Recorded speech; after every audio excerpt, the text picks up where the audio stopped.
Hi, I'm Donald McIntyre, founder of Etherplan. I research, write articles, and podcast about Ethereum Classic, Bitcoin, and decentralized applications. This series is Getting Started with Ethereum Classic. Section Ecosystem Relations. I'm going to read the article, Why is Ethereum Classic Still Viable After the 51% Attacks? Episode 42 of 50. Why is Ethereum Classic still viable after the 51% attacks? This past Wednesday, June 19th of 2019, I went to the Boulder blockchain meetup and I was asked, why do you think Ethereum Classic is still viable after the 51% attacks this year? Why does ETC even have value today? I have to admit, I was nervous as the question was being formulated because I was not ready with a prepared response to overcome such a legitimate objection. After all, the whole blockchain industry has been induced to believe, even by Satoshi, that blockchain reorgs and double spends are catastrophic for Bitcoin or any proof-of-work blockchain for that matter. So my response was somewhat disorganized but went something like this. During the days of the 51% attacks in ETC, which happened between January 5th and January 7th of 2019, I was personally devastated. All the ETC community was shocked by the events. I had worked in a previous project with Elaine O, a highly respected scientist and blockchain expert, and with her we argued with Vlad Zamfir on Twitter that if a 51% attack ever happened in Bitcoin, then it was game over. The project would be dead. I thought ETC was going to go to 1. I even proposed a proof-of-work mining algorithm change to try to save the chain. However, as time passed and we discussed the events within the ETC community on the community Discord, we were online 24 hours a day, some voice of reason and reality started to show us a different story. Even as Coinbase suspended trading and even with the 51% attacks, ETC was not crashing in the market and all drivers and metrics were performing normally, as if the attacks had never happened. As may be seen above, from January 7th, when we were still unaware of the extent of the attacks, to January 29th of 2019, ETC experienced a relatively mild downward trend in its key metrics, especially considering that a catastrophic double spend attack was performed. Market capitalization was down, but that was in the context of a generalized bear market, which reached its low in early February. 24-hour transactions were also down, but within the historical range, and also affected, as all blockchains at the time, by the generalized bear market. And the mining hash rate was surprisingly stable during the period at around 9 terahashes per second, which is also the historical average. When I had insisted about my idea of changing the mining algorithm, Anthony Lusardi and Yas Khoury of the ETC Cooperative argued that it was not necessary because A, it would be a change at the protocol layer, which is something I had been against. B, a chain reorg using 51% hashing power is an assumption of proof-of-work blockchains. Therefore, the network worked as designed. And C, in any case, a double spend is a problem between the sender and the receiver of ETC, not a systemic failure of the blockchain. The first person in ETC I had seen argue about the local nature of a double spend was blockchain architect, administrator of the ETC community GitHub, Cody Burns on Twitter. Then Fyro, another active community member, wrote an article that provided a rational explanation for the ETC's resilience. In it, he wrote, quote, the 51% attack is not an attack on the network itself, but rather on naive network participants. Whenever we make a transaction, we can decide the number of blocks we are willing to wait to convince ourselves that the transaction is set in stone.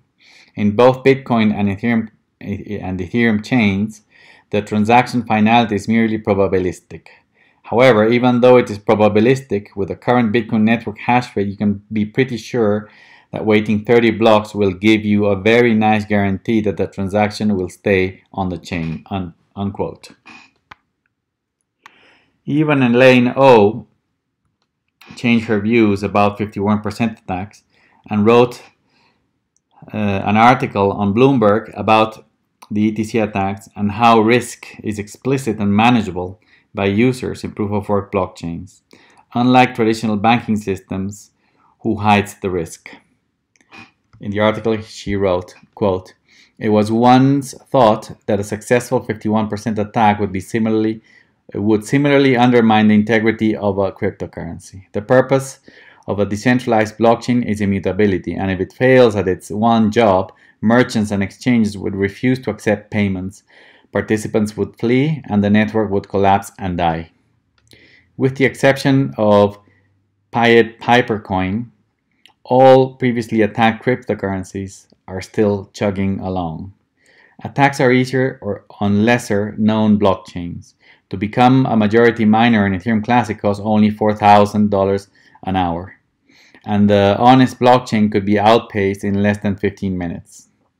Participants should either wait longer to confirm payment or transact in smaller amounts. Financial institutions make people feel safe by hiding risk behind layers of complexity.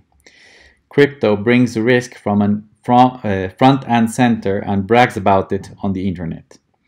It's a bit uncivilized, but for some participants, a world where risk is quantified and individual is preferable to one where it's unknown and distributed. When it comes to killing a blockchain, 51% is not nearly enough," unquote. Zachary Belford, ETC core developer at ETC Labs Core, conducted an investigation and a subsequent post-mortem meeting on January 9th.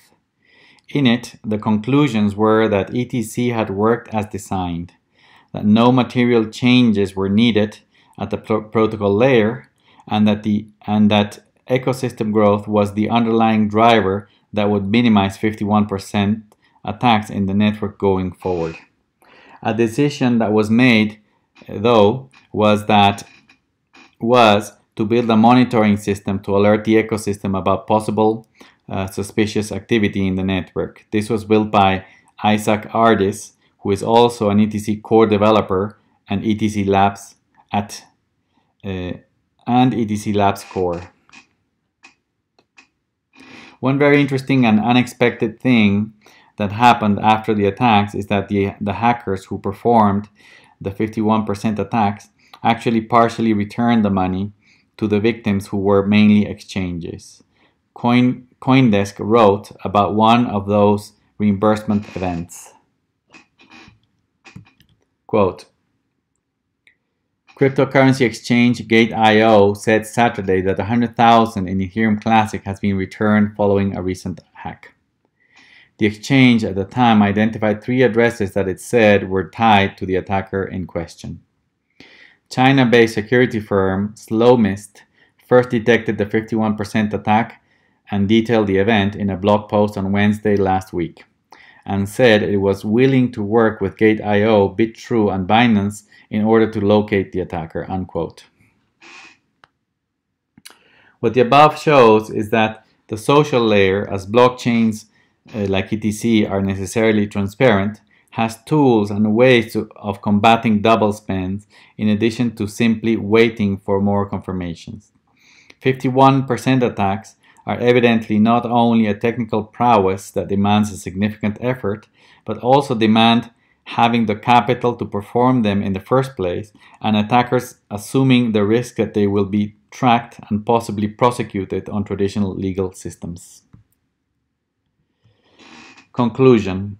My summary of the events and the reaction of the community is that 51% attacks are not the boogeyman we all came to believe in the blockchain industry. Double spends are a local problem between senders and receivers.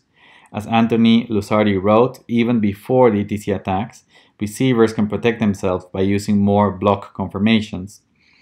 And reorgs are very expensive technically and risky at the social layer. It takes a lot of mental and emotional stamina and cognitive work to process these things when your preferred blockchain is attacked.